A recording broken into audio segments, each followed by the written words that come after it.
Hamas और Israel की जंग में अमेरिका ने मारी पलटी, बीच युद्ध, इजराइल को छोड़ा अकेला। अमेरिका के राष्ट्रपति जो बाइडेन ने किया ऐलान, कहा गाजा पट्टी पर हमला न करे इजराइल।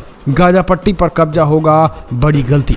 मिडिल ईस्ट में बढ़ रही खूनी संघर्ष के बीच जहां इजरायली सैनिक गाजा पट्टी पर कब्जा करने के लिए लगातार आगे बढ़ रहे हैं, अमेरिका के राष्ट्रपति जो बाइडेन ने बीच जंग ही इजराइल का साथ क्यों छोड़ दिया है, इस बात को समझिए। इजराइल के साथ दिख रहे थे, अमेरिकी राष्ट्रपति ने अचानक रास्ता बदल दिया। उन्होंने नेतन्याहू को चेतावनी दे डाली, कहा गाजा पर इजराइल का कब्जा एक बड़ी गलती होगी।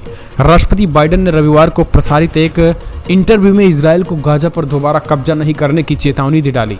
इजराइल और हमास के बीच जंग में कम से कम 4000 लोगों की मौत हो चुकी है, जिसमें आम नागरिकों की संख्या काफ़ी ज़्यादा है। मरने वालों में कम से कम 29 अमेरिकी भी शामिल हैं। अमेरिकी राष्ट्रपति जो बाइडेन का यह बयान ऐसे वक्त में आया है जब इजराइल सेना हमास के खिलाफ आर पार की लड़ाई में गाजा पट्टी पर पूर्ण नियंत्रण हासिल करने के मकसद से आगे बढ़ रही है। इजरायली सेना ने रविवार को एक बयान में कहा था कि थल, वायु और नौसेना ने गाजा को तीनों छोर से घेर लिया है। हमें ग्रीन सिग्नल का इंतजार है और इसके बाद इजराइल ने गाजा पट्टी पर हवाई हमले रोक दिए। आम नागरिकों को सुरक्षित स्थानों पर जाने के लिए 3 घंटे का अल्टीमेटम भी जारी कर दिया है। जो बाइडेन ने 7 अक्टूबर के हमले के बाद से इजराइल के लिए कट्टर समर्थन की पेशकश कर दी। हमास के खिलाफ जंग में अमेरिकी इजराइल को हथियारों की मदद भी पहुंचा चुका है। हमास द्वारा नियंत्रित तटीय क्षेत्र गाजा की जवाबी घेराबंदी के लिए इजराइल की आलोचना करने से इनकार कर दिया। उधर संयुक्त राष्ट्र के अधिकारियों ने गाजा में मानवीय संकट की चेतावनी दी, लेकिन नए इंटरव्यू में बाइडेन पूरी तरीके से पलटे नजर आए। नए इंटरव्यू में बाइडेन ने गाजा पर पूर्ण पैमाने पर कब्जे के प्रति इजराइल को आगाह किया और कहा कि ये पूरी तरीके से बैकफायर कर जाएगा, यानी ये इजराइल पर ही भारी पड़ेगा। जो बाइडेन ने 7 अक्टूबर को हमले के बाद इजराइल का समर्थन तत्काल किया था और उन्होंने कहा कि हम इजरायलियों के समर्थन में हैं।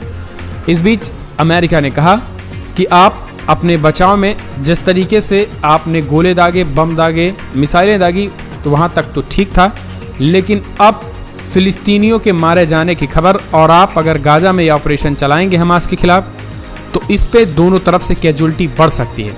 इस वजह से अमेरिका ने आगाह किया है। हालांकि आपको बता दें, अब इजराइल का रुख भी समझ लीजिए। इजराइल ने इस पूरे मामले में तुरंत उन्होंने ट्वीट करके बड़ा बयान दिया।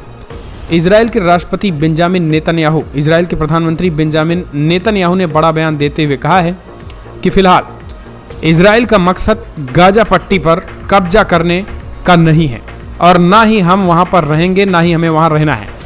हमारा टारगेट हमास है और हम हमास के लड़ाकों को अंत तक मारेंगे।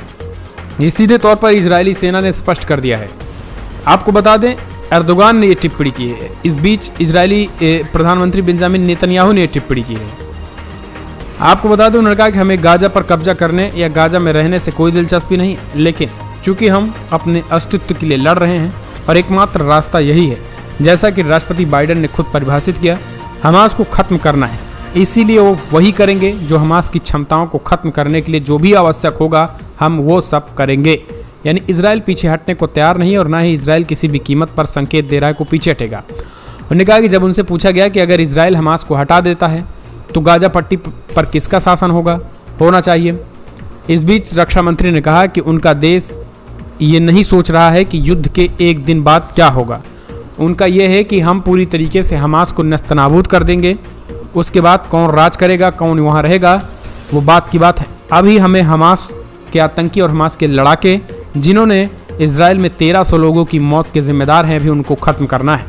तो ये पूरा मामला है। अब आपको क्या लग रहा है, क्या इजराइल को जो है वो गाजा पर अटैक करना चाहिए, इजरायली सेना को गाजा में घुसकर ऑपरेशन करना चाहिए, या फिर अपने सुझाव दीजिए। इस वीडियो में इतना ही। जय हिंद, वंदे मातरम।